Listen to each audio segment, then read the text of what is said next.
Welcome to Category Visionaries, the show dedicated to exploring exciting visions for the future from the founders who are on the front lines building it. In each episode, we'll speak with a visionary founder who's building a new category or reimagining an existing one. We'll learn about the problem they solve, how their technology works, and unpack their vision for the future. I'm your host, Brett Stapper, CEO of Frontlines Media. Now let's dive right into today's episode.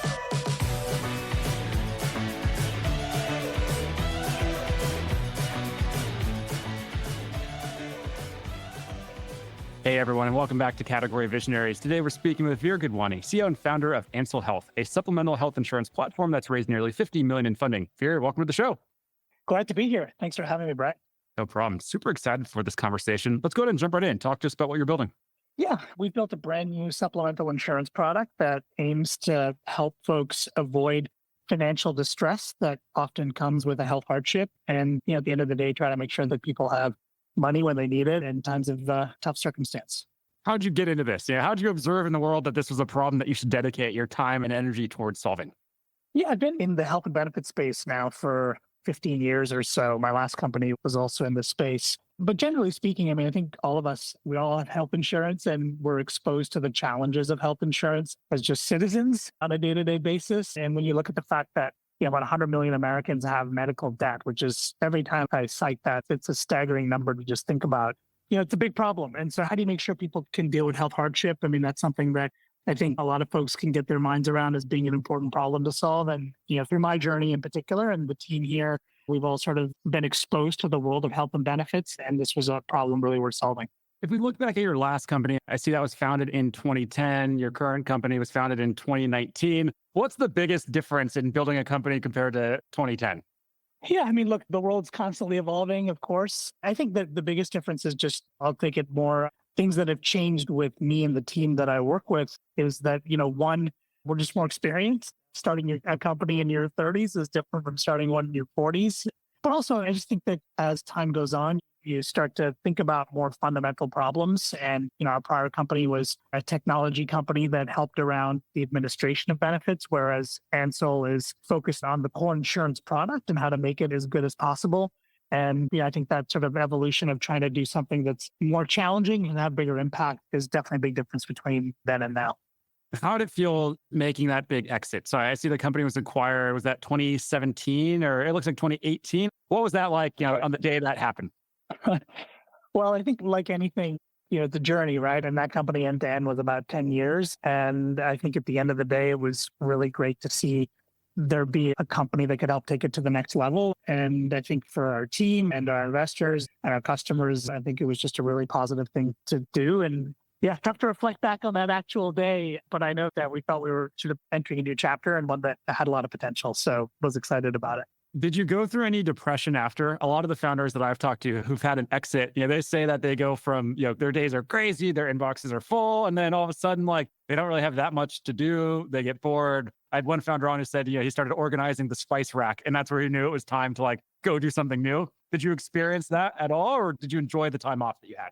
I really did enjoy it, mainly because I'd been traveling so much, living in the New York area. That company was based in Boston, so I was there every week with 2 young kids and really didn't have enough time to spend with them. So in many ways, there was the added opportunity to do that and be home more, and I kept myself busy, but not for long in terms of wanting to get back at it, and started within the first few months starting to think about what was next and was patient about it and didn't want to sort of jump at them, whatever was the shiniest object, and really thought hard about lessons learned the first time around and eventually arrived here. So no state of depression by any sense, but definitely wanting to get back at it and do something again. So doing it again, let's talk about the early part of that journey. So you have this idea, identify the problem that you want to solve. What do the first 3 to 6 months look like? Well, I think it's important to make sure that the idea is something that anyone cares about. So, we were pretty quick about getting the ideas down on a piece of paper in a way that we could put it in front of folks who knew a lot about this industry, this problem, who we can get honest input from. And that, I think, was a really formative process, because what we quickly learned was that there was just a lot of inertia amongst the incumbents. And while often we'd hear, hey, this is a really good idea, and, 10 of those things you've mentioned, we've tried 5 or 6 of them and, just couldn't quite get it over the hump. But, the collective of these ideas makes sense. We hear that over and over. And to me, that was just a sign to keep going and keep digging. Now, in the space of insurance, because it's regulated, knowing that the market thinks a product is interesting isn't enough, because you have to know then that you can actually get it approved from a regulatory perspective. So there was some steps required there before we knew we really had a business we could build. But the earliest step in the process was just validating that this makes sense, and how could we do that as quickly and efficiently as possible. This show is brought to you by Frontlines Media, a podcast production studio that helps B2B founders launch, manage, and grow their own podcast. Now, if you're a founder, you may be thinking, I don't have time to host a podcast. I've got a company to build. Well, that's exactly what we built our service to do. You show up and host, and we handle literally everything else. To set up a call to discuss launching your own podcast, visit frontlines.io/podcast. Now, back to today's episode. Being that we're on Category Visionaries, we have to, of course, ask about the category. So when it comes to your category, are you creating a new one or redefining an existing one? We're redefining an existing one in many ways, but, happy to explain the details behind that. Of course, let's do it. Yeah. I think what's really important to appreciate is that over the last 15 years, health insurance has continued to get more and more expensive, and the value it provides to the end consumer has continued to erode. And so we pay more for less. And we see that in much higher deductibles, much higher out-of-pocket exposure. And the end result is that, if someone has an unforeseen medical event that needs attention of some sort, more often than not, they're going to have some level of financial distress. So that's the broad space we work in, is how do you make health insurance and healthcare more affordable? That's not a new space. That's not a new challenge. But supplemental insurance is an area that has really been ripe for change. The incumbent products in this space, I think, have not evolved as the market's needs have changed over the course of the last 15, 20 years. And as a result, those incumbent products have lost product market fit. And ultimately, they don't deliver a lot of value to the consumer. And when you break it down with insurance, value really comes down to two things. Of every dollar of premium, how much goes back to the consumer? And secondly, how often is this product going to get utilized? How many people in any given year are going to see a benefit? And those are two areas that we thought the incumbent products just weren't delivering at the value that they promised, and knew that there could be something better. And that's sort of the redefining of the space that had to take place in our view. What are you doing to evangelize that new way of thinking about this category?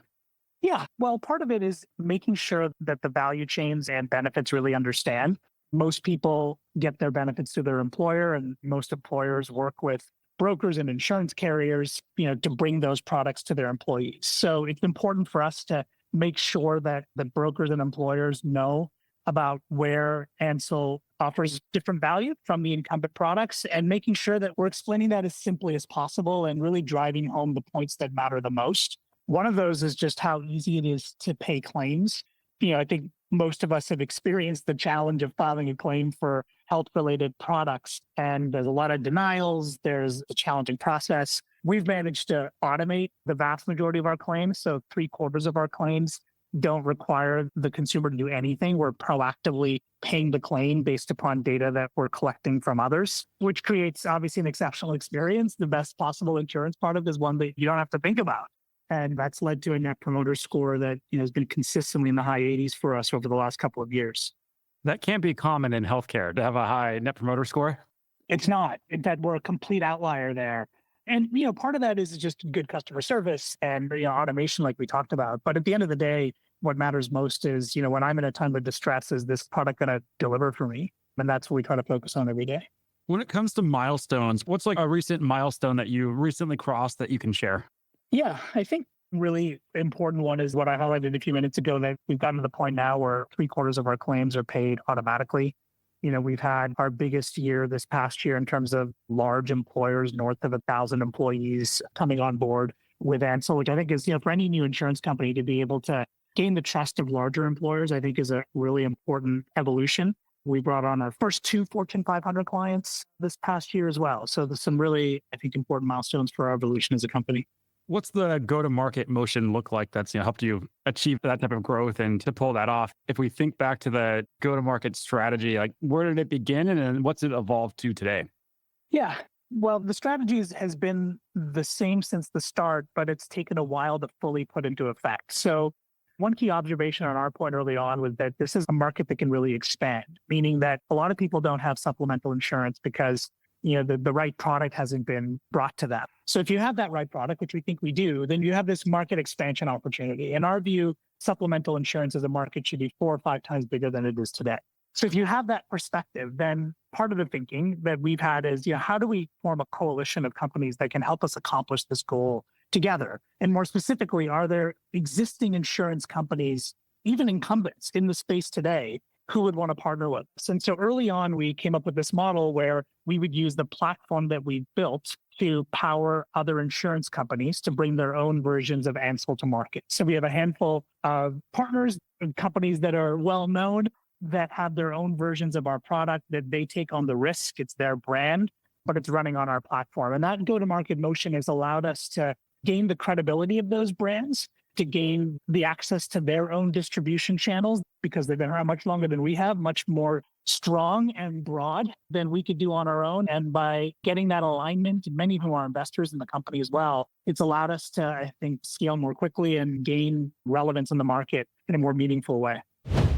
This show is brought to you by the Global Talent Co., a marketing leader's best friend in these times of budget cuts and efficient growth. We help marketing leaders find, hire, vet, and manage amazing marketing talent for 50 to 70% less than their U.S. and European counterparts. To book a free consultation, visit globaltalent.co. When you reflect on that go-to-market journey, what would you say has been the most important decision that you've made to date? And take us behind the scenes. How did you make that decision?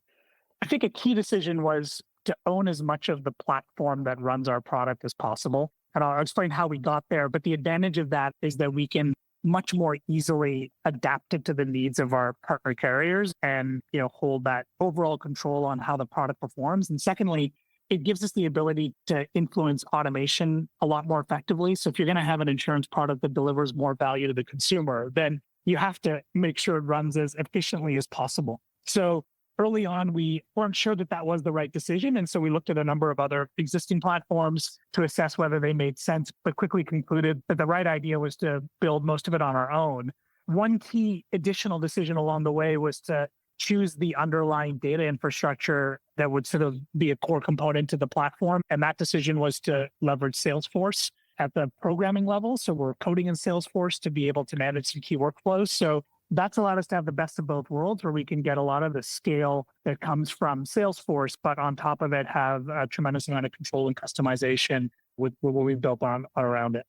What about fundraising? So as I mentioned there in the intro, you've raised nearly 50 million to date. What have you learned about fundraising this time around? Well, it's always a complicated process and takes longer than you normally think it would. But one thing that's been consistent from my last company and this one is the importance of trying to find mission-aligned, values-aligned investors. I think that, ultimately, especially around a product like this that is really trying to help people, we're trying to pay more claims.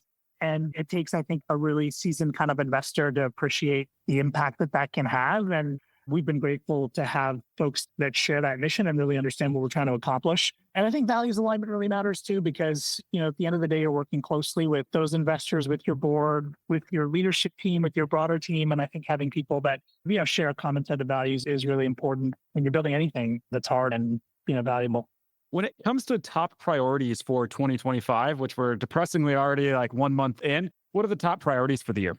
Yeah, there are 2 main priorities for us, Brett. One is to make sure that we're achieving our growth objectives. I mean, obviously, the bigger we become, the more people we're helping. And at the end of the day, we're here to help people deal with their challenges day to day around healthcare and affording it. Second of all is to be able to continue to drive efficiency in how we bring this product to market. And that has a lot to do with our platform and its capabilities. The third thing is continuing to make the product available in as many states as possible. So today we're available in roughly 40 or so states. We're expanding that. And, ultimately we want to make this product available to everyone, regardless of where they live. Final question for you. Let's zoom out 3 to 5 years into the future. We can even go as far as 10 years if you'd like. What's the big picture vision that you're building here?